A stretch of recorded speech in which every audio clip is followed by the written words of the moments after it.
Nzige wa jangwani ambao kwa muda sasa wamevamia kaskazini mwa Kenya wameingia maeneo ya Isiolo ya kusini na sehemu za Meru zinazopakana na kaunti ya Isiolo. Maeneo ya Isiolo yaliyoathirika sana kutokana na uvamizi huo ni eneo la Merti na Garbatula, huku katika kaunti ya Meru eneo la Dumuru likiripotiwa kuonekana makundi ya nzige hao. Kamishna wa Isiolo Herman Shambi alisema kuwa hakuna uwezo wa kupambana na nzige hao kwa sasa katika kaunti ya Isiolo, na swala hilo limeweza kufahamishwa idara husika za serikali kuu, ambao kwa sasa tunakisia imeweza kuingia katika sehemu kilomita mraba 350, zikiwa 3000 ni Garbatula sub county na 50 ni Merti, japo dalili bado vile zinavyoonekana ni kwamba huenda wakaspread na kutamba area kubwa zaidi.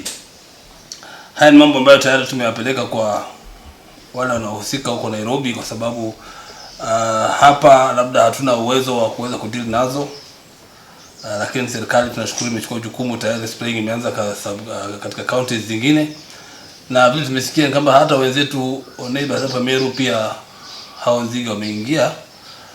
Kwa hivyo nadhani Nairobi wanajukumika kuweza kuhakikisha kwamba wana deal na hizo hao wadudu.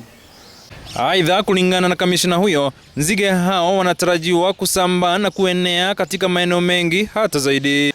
Maeneo yaliyoathirika zaidi hasa Garbatula ni location za Escort, Duse, Kina North na hali kadhalika kula Mawe, na huko Merti ni location inaitwa Basa, maeneo inaitwa Adhirabo, Madosorakuyu na Diri.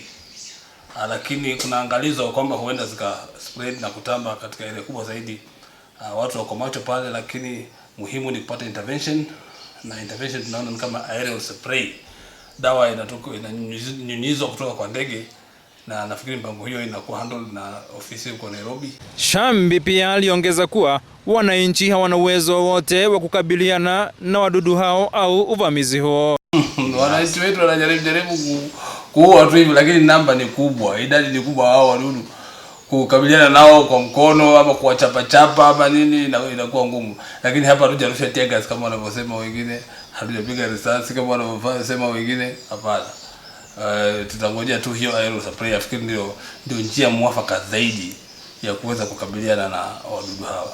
Mwakilishi wadi eneo la Wabera Abdi Duba aliomba serikali kuu kuingilia changamoto hiyo kwa dharura, kwa vile maeneo yanayovamiwa ndiyo ambayo hutumika sana kama sehemu za mifugo kukimbilia wakati wa kiangazi. Maji nyingi imevamiwa katikati ya Duse, Kula Mawe na saizi inaelekea upande wa Kuro.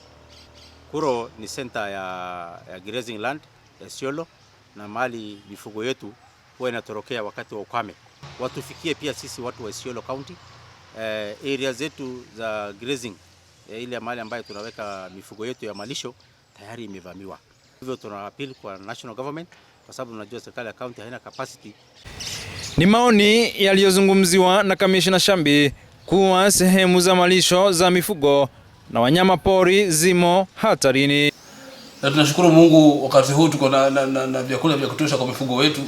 Sasa hawa wakiingia washindane tena na mifugo yetu itakuwa ni balaa.